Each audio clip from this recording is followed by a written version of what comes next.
கிரிக்கெட்டுக்கு முக்கியமாக தேவைப்படுறது பேட்டு. இப்போ நம்ம பார்க்க போகிற படத்தோட பேர் hit. Hi hello welcome to our channel. இப்போது நம்ம நானி சாரோட நடிப்பில் வெளியான ஹிட் பார்ட் 3 படத்தோட ரிவ்யூ அண்ட் ரேட்டிங்க இந்த வீடியோவில் ஃபுல் டீட்டெயில்ஸாக பார்க்கலாம். வாங்க வீடியோக்குள்ளே போகலாம்.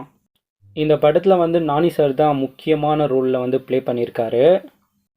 இந்த படத்தோட கதை என்ன அப்படின்னு கேட்டிங்கன்னா, பயங்கரமான முறையில் கொலை பண்ண ஒரு 2 கிரிமினல்ஸை நம்ம நானி சார் பிடிக்கிறாரு.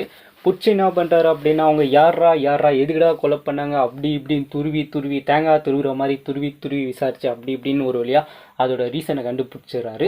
என்ன ரீசன் அப்படின்னா, சைக்கோ கொலைகாரங்கள்லாம் ஸ்டீமாக சேர்ந்துக்கின்னு ஊரில் நடக்கிற எல்லா கிரைமிங்ஸ்க்கும் காரணமே இவங்க தான்டா அப்படின்ற மாதிரி ஆனா கொலை பண்ணிட்டு அதை எடுத்து டார்க் வெப்பில் யூடியூப்பில் வீடியோ போடுற மாதிரி போட்டு ஃபேமஸ் ஆகின்னு இருப்பானுங்க. அந்த பொழப்பா ஒரு பொழப்பு அப்படின்னு சொல்லிட்டு பார்த்துன்னு இருப்பாங்க.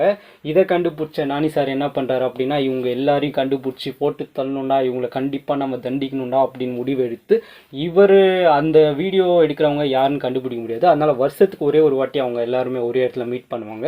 அந்த மாதிரி இடத்துல நம்ம போய் மீட் பண்ணால் மட்டும்தான்டா இவங்களை பிடிக்க முடியும் அப்படின்னு சொல்லிட்டு இவரும் 2 கிரிமினல்ஸை போட்டு தள்ளுறா அப்படின்னு சொல்லிட்டு போட்டு தள்ளி வீடியோ எடுத்து அவங்களுக்குள்ளே அனுப்பி அவங்கள ஒரு மெம்பர் ஆகி அந்த இடத்துக்குள்ளே போனவர் அங்கே என்ன பண்ணார் அப்படி ஏது பண்ணாருங்கிறது தான் இந்த படத்தோட கதை. இந்த படத்தில் நானி சார் சூப்பராக நடிச்சிருக்காரு. பயங்கரமான பர்ஃபார்மன்ஸ் பண்ணியிருக்காரு. இதுக்கு முன்னாடி வேணா அவர் நேச்சுரல் ஸ்டார் நானியாக இருக்கலாம். இந்த படத்துக்கு அப்புறம் நான் ஆக்ஷன் ஸ்டார் நானிடா அப்படின்னு வச்சுக்கலாம். அந்தளவுக்கு இந்த படத்தில் பயங்கரமாக நடிச்சிருக்காரு. போலீஸ்காரராகவே வாழ்ந்துட்டார். அவர் போலீஸாக கத்தும்போது சரியாக இருந்துச்சு. வாவ் சூப்பர்ரா, இப்படி இல்லாமல் மாறிட்டார் நானி சாரா இது அப்படின்னு உங்களுக்கே பார்க்கணும் அப்படின்னு தோணும். அந்தளவுக்கு அவரோட பர்ஃபார்மன்ஸ் இருந்தது.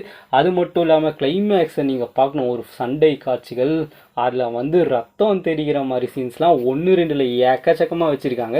கை தனியாக கால் தனியாக மண்டை தனியாக இந்த மாதிரி ஏகப்பட்ட சீனுங்க. பயங்கர வைலன்ஸாக இந்த படம் இருக்கும். இந்த படத்தோட ஒரு பெரிய ப்ளஸ் அப்படின்னா கிளைமேக்ஸில் நம்ம செகண்ட் பார்ட்டில் நடித்த ஹீரோவும் வந்திருப்பார். கிளைமேக்ஸ்க்கு அடுத்ததாக பார்ட் 4க்கு லீட் கொடுப்பாங்களே, அதில் நம்ம கார்த்தி சாரை காட்டியிருக்காங்க. அதாவது ஹிட் பார்ட் 4ல் நம்ம கார்த்தி சார் தான் ஹீரோவை நடிக்க போகிறாரு அப்படின்றத கிளைமேக்ஸில் காட்டியிருக்காங்க. சூப்பர். அடுத்த பார்ட்டில் நம்ம கார்த்தி என்ன செய்ய போகிறாருன்னு வெயிட் பண்ணி தான் பார்க்கணும். ஓவராலாக இந்த படத்தை பற்றி சொல்லணும் அப்படின்னா, நானி சார் ஆக்டிங்கில் பயங்கரமாக ரத்தம் தெரிகிற மாதிரி வைலன்ஸ்லாம் எக்கச்சக்கமாக இருக்கிற மாதிரி ஒரு படத்தை நீங்கள் விரும்புனீங்க அப்படின்னா உங்களுக்கான படம் தான் இது. வைலன்ஸ் அதிகமாக இருக்க படம், ஒரு மெசேஜ் இருக்குது, பட் வைலன்ஸ் அதிகமாக இருக்கும். வைலன்ஸ் எனக்கு அதிகமாக இருந்தாலும் பரவாயில்லப்பா நான் பார்க்குறேன் அப்படின்னா உங்களுக்கான ஒரு படம் தான் இந்த படம். ஒரே டைலாக் தான், violence violence violence I avoid but violence likes me I can't avoid. அந்த மாதிரி தான் வைலன்ஸ் நீங்கள் லைக் பண்ணிங்கன்னா பாருங்கள், வைலன்ஸ் அன்லைக் பண்ணாலும் உங்களுக்கு நானி சாரை பிடிக்குன்னா ஒரு டைம் ட்ரை பண்ணி பாருங்கள். ஓகே, இந்த வீடியோ உங்களுக்கு பிடிச்சிருந்துச்சு அப்படின்னா லைக் பண்ணுங்கள், ஷேர் பண்ணுங்கள், கமெண்ட் பண்ணுங்கள். இதே மாதிரி movie reviews, cinema review, dates, web series reviews இதை பற்றிலாம் நீங்கள் தெரிஞ்சுக்கணும் அப்படின்னு நினச்சிங்கன்னா மறக்காமல் இந்த சேனலுக்கு சப்ஸ்கிரைப் பண்ணுங்கள். இதே மாதிரி மீண்டும் ஒரு நல்ல வீடியோவில் உங்களை சந்திப்பேன். அதுவரை உங்களிடமிருந்து விடை பெறுவது நான் உங்கள் ஸ்டைலிஷ் மணி.